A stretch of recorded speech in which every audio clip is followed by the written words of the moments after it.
आज की इस गहरी चर्चा में हम एक बहुत ही खास स्रोत सामग्री का विश्लेषण करने वाले हैं। इसका नाम है the divine might of Hanuman. और अक्सर ना जब इन प्राचीन कथाओं का जिक्र होता है तो आमतौर पर लोग उसे सिर्फ इतिहास या धर्म के चश्मे से ये देखने लगते हैं। हाँ बिल्कुल, बस एक पुरानी पौराणिक घटना मानकर छोड़ देते हैं। लेकिन आज का हमारा ये विश्लेषण उन जानी मानी कहानियों को दोहराने के बारे में बिल्कुल नहीं है। आज हम असल में उस माइंडसेट को डिकोड करने वाले हैं जो किसी भी इम्पॉसिबल काम को पूरी तरह से पॉसिबल बना देता है। मतलब असंभव को संभव बनाने की मानसिकता। सही कहा। और ये सफर कैसे तय होता है, यही समझना आज का हमारा मिशन है। हम ये जानेंगे कि हनुमान जी की जो असीम शक्ति थी उसका असली स्रोत क्या था, और सबसे जरूरी बात कि उस माइंडसेट को आज के इस भागदौड़ भरे मॉडर्न लाइफस्टाइल में एक साइकोलॉजिकल टूल की तरह कैसे इस्तेमाल किया जा सकता है।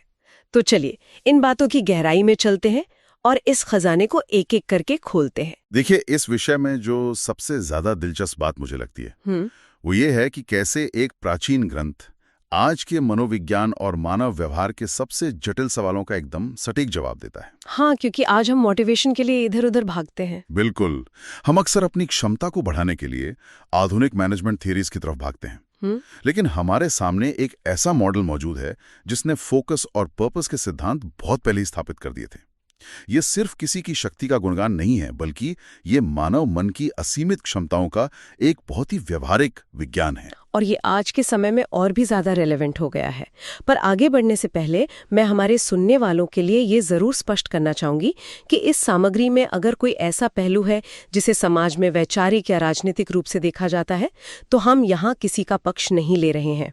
हमारा काम सिर्फ स्रोत में दी गई बातों और विचारों को निष्पक्ष रूप से सामने रखना है, ताकि लोग इसके पीछे के मनोविज्ञान को समझ सकें। हाँ, हमारा उद्देश्य सिर्फ एक विश्लेषक के तौर पर इस टेक्स्ट को समझना है। बिल्कुल।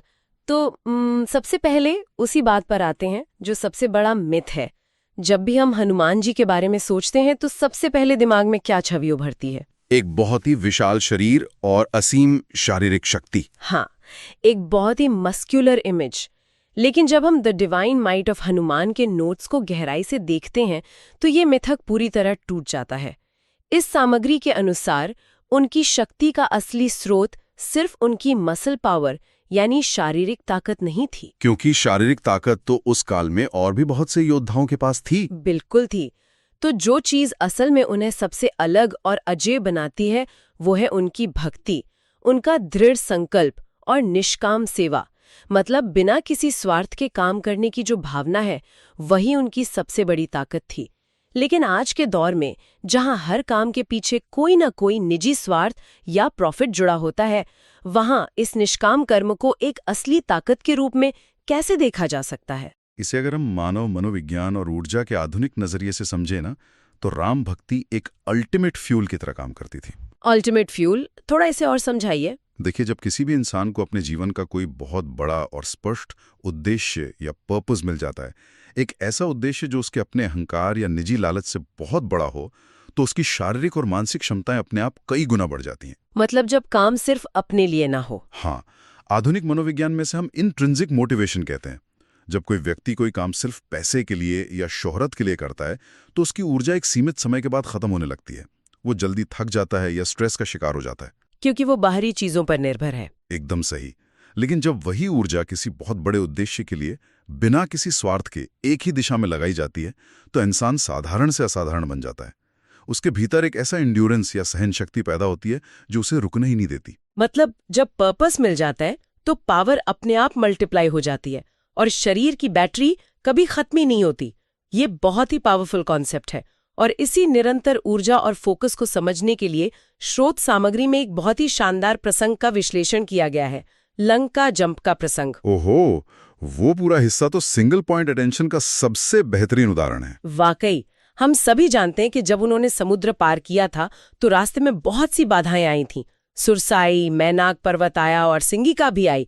लेकिन इस चर्चा के लिए दिलचस्प बात ये नहीं है कि वो बाधाएं क्या थीं, बल्कि दिलचस्प है कि उन्होंने उनका सामना कैसे किया। हाँ, क्योंकि वो सारी बाधाएं अलग अलग तरह के डिस्ट्रैक्शन का प्रतीक हैं। बिल्कुल, कोई उन्हें आराम का लालच दे रहा था जैसे मैनाक पर्वत, कोई उनके अहंकार को चुनौती दे रहा था और कोई छिप कर वार कर रहा था। इसके बावजूद उनका लक्ष्य इतना स्पष्ट था कि कोई भी भटकाव उन पर हावी नहीं हो सका। उनका बस एक ही सिद्धांत था कि जब तक काम पूरा नहीं होता तब तक कोई विश्राम नहीं। और यही वो हो जाएगा वाली अटूट श्रद्धा है। हाँ, ये जो हो जाएगा वाला माइंडसेट है, ये सिर्फ आत्मविश्वास नहीं लगता, ये कुछ और ही है। अगर हम इसको बड़े पैमाने पर देखें, हाँ। तो ये हो जाएगा वाली श्रद्धा कोई चमत्कार नहीं है। हाँ। बल्कि ये ध्यान केंद्रित करने का बहुत ही गहरा विज्ञान है। समुद्र लांघने वाले प्रसंग में जो बाधाएं हैं, उन्हें आज की जिंदगी के भटकाव के रूप में बहुत अच्छे से देखा जा सकता है। जैसे आज के समय में हमारे डिस्ट्रैक्शन क्या है? वही तो, मैनाक पर्वत वो कंफर्ट जोन है जहां थोड़ी सी सफलता मिलते ही इंसान आराम करना चाहता है कि चलो अब बहुत काम कर लिया। हाँ। सुरसा वो अहंकार की लड़ाई है जहां हम अपनी ऊर्जा फालतू के विवादों में उलझकर बर्बाद कर देते हैं, जहां हमें लगता है कि खुद को साबित करना जरूरी है। हाँ। और सिंगिका वो छिपी हुई नेगेटिविटी है। हाँ। जो बिना सामने आए हमारे आत्मविश्वास को नीचे खींचती है। हाँ। इन सबसे बचकर निकलने की पहली शर्त यही है कि आपका फोकस एकदम लेजर की तरह शार्प होना चाहिए। मतलब डिस्ट्रैक्शन एकदम जीरो होना चाहिए। बिल्कुल जीरो।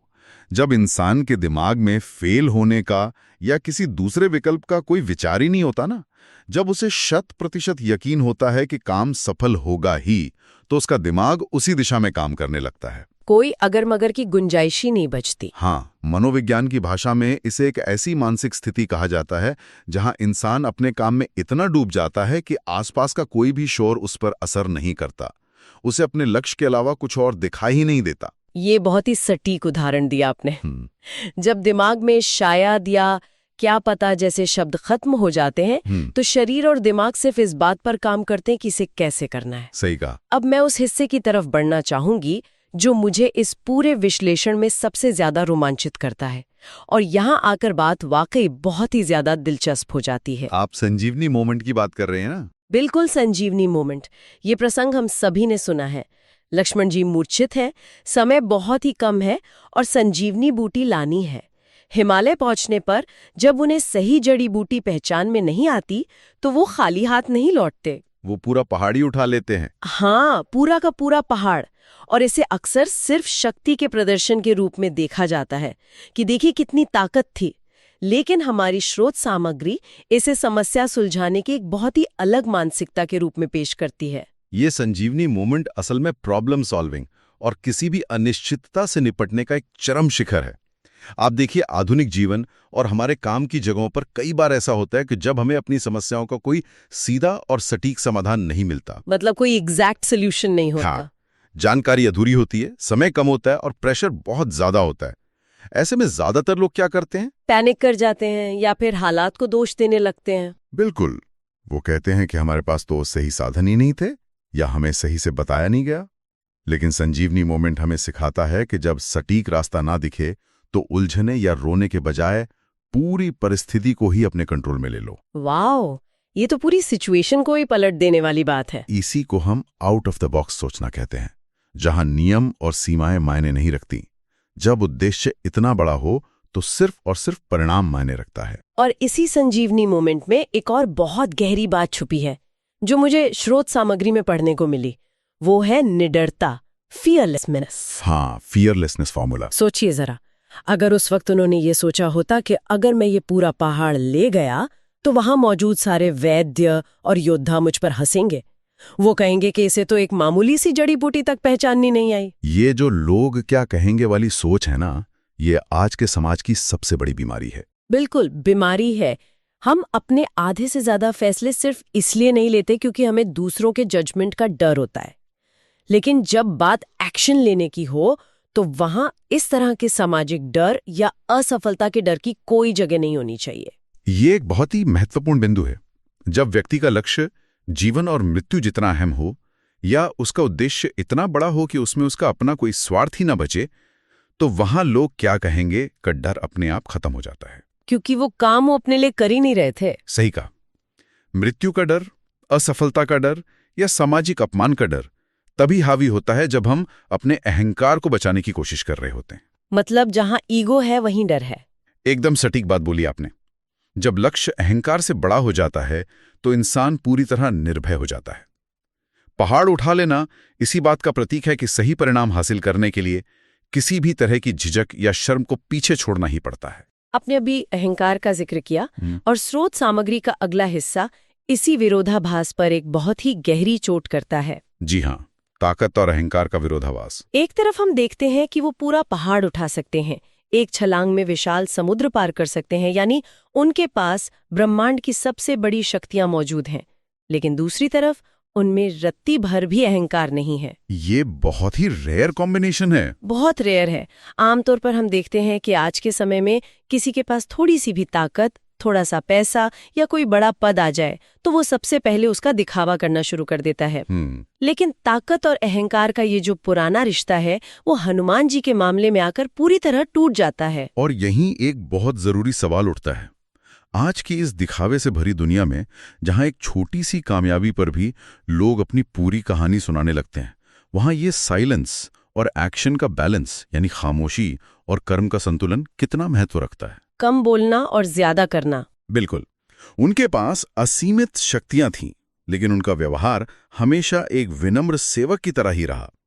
मनोविज्ञान में एक बहुत ही स्पष्ट धारणा है कि जो व्यक्ति अंदर से पूरी तरह सुरक्षित और अपने आत्मविश्वास से भरा होता है, उसे कभी किसी के सामने खुद को साबित करने या बेवजह दिखावा करने की जरूरत महसूस नहीं होती। मतलब जो दिखावा कर रहा है वो कहीं ना कहीं अंदर से डरा हुआ है। हाँ, अहंकार हमेशा असुरक्षा की भावना से पैदा होता है।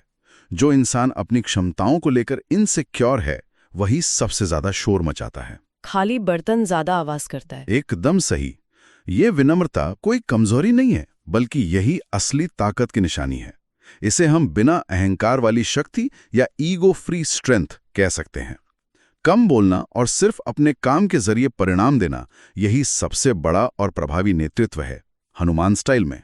कम बोलना और सिर्फ अपने काम के जरिए परिणाम देना, ये तो आज के हर प्रोफेशनल, हर लीडर और हर इंसान के लिए एक बहुत बड़ा सबक है।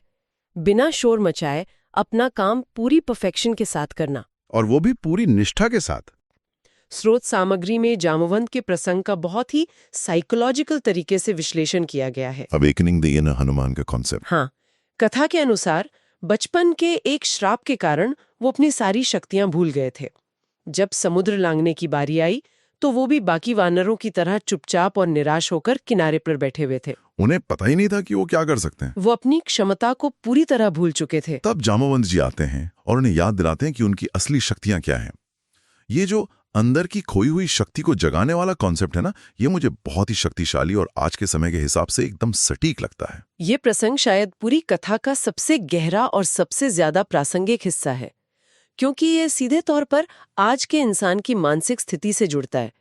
अगर हम गहराई से सोचें तो आज के समाज में भी हर इंसान किसी न किसी श्राप का शिकार है। और ये आधुनिक श्राप क्या है? ये श्राप है हमारा आत्मसंदेह यानी सेल्फ डाउट, समाज का भारी दबाव, बचपन से सुनी हुई नकारात्मक बातें, या फिर आज के समय की करियर की टेंशन, पैसे की चिंता और डिप्रेशन, जो हमें अंदर ही अंदर खोखला कर रहे हैं। हाँ, जब कोई व्यक्ति जीवन में लगातार असफलता देखता है या जब उसे चारों तरफ से बस यही सुनने को मिलता है कि तुमसे नहीं हो पाएगा, तो वो अपनी असली क्षमता को पूरी तरह भूल जाता है।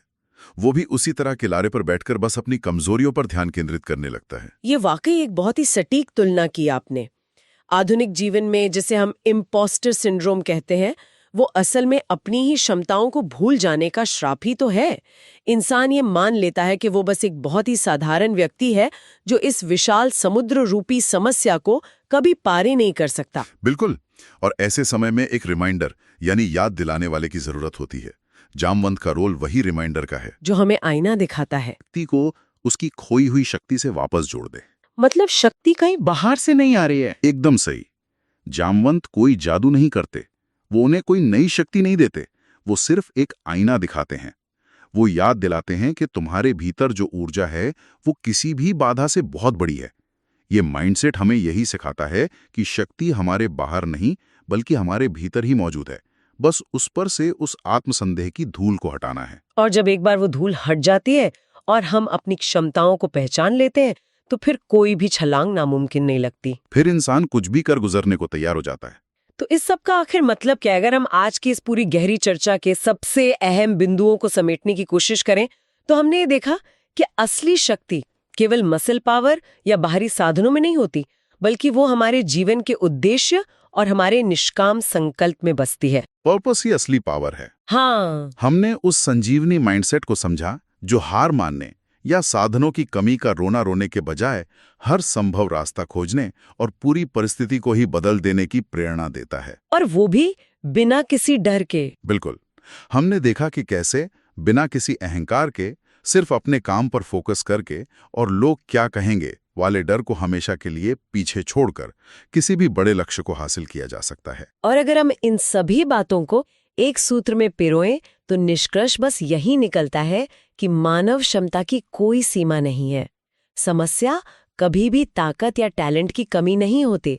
समस्या हमेशा होती है दिशा की कमी, हमारा भटकाव और हमारा खुद पर संदेह। लैक ऑफ फोकस और सेल्फ डाउट। हाँ, जब बिना किसी स्वार्थ के पूरे फोकस, निडरता और विनम्रता के साथ कोई कदम उठाया जाता है तो फिर समुद्र लांघना हो या फिर पूरा पहाड़ उठाना हो, हर असंभव लगने वाला काम संभव हो जाता है। ये एक ऐसा ब्लूप्रिंट है जो केवल प्राचीन कहानियों तक सीमित नहीं है, बल्कि आज के कॉर्पोरेट बोर्डरूम से लेकर हमारे निजी जीवन के रोजमर्रा के संघर्षों तक समान रूप से लागू होता है। ये वाकई जीवन को पूरी तरह से बदलने वाला एक बहुत ही शानदार ब्लूप्रिंट है। तो अपने आज की इस गहरी चर्चा को हम यहीं विराम देते हैं। बहुत ही सार्थक चर्चा रही आज की। बिल्कुल, लेकिन जाने से पहले इस पूरी स्रोत सामग्री और आज की बातचीत पर विचार करते हुए एक सवाल मेरे जहन में आता है जो मैं सुनने वालों के लिए छोड़ना चाहूंगी। वो क्या है? हमने देखा कि जामवंत ने खोई हुई शक्तियां याद दिलाईं और वो आत्मसंदेह का पुराना श्राप टूट गया। लेकिन अगर हम आज की दुनिया को ध्यान से देखें, ये जो सोशल मीडिया का दौर है, ये जो 24 घंटे का अटेंशन इकोनॉमी का जाल है, जहां हर पल हर सेकंड हमारा ध्यान भटकाया जा रहा है। हाँ, डिस्ट्रैक्शन ही डिस्ट्रैक्शन है। तो कहीं ऐसा तो नहीं कि आज की आधुनिक व्यवस्था जानबूझकर इस तरह डिजाइन की गई है कि हमारे भीतर की वो असीम शक्ति हमेशा सोई ही रहे? कहीं ये लगातार भटकाव ही वो नया आधुनिक श्राप तो नहीं है जो हमें कभी ये याद ही नहीं आने देता कि हम असल में क्या हासिल कर सकते हैं? ये बहुत ही गहरा विचार है। ये एक ऐसा विचार है जिस पर वाकई गहराई से सोचने की जरूरत है। वो कौन सा एक बड़ा मकसद है जो हमारे सारे डरों को खत्म कर सकता है? ये सोचना बहुत जरूरी है ताकि इस शोर शराबे और डिस्ट्रैक्शन के बीच हर व्यक्ति अपनी उस असली और असीम क्षमता को दोबारा खोज सके और अपने भीतर के उस सोए हुए हनुमान को जगा सके। तो इसी विचार के साथ आज हम आपसे विदा लेते हैं। सुनते रहिए और सोचते रहिए।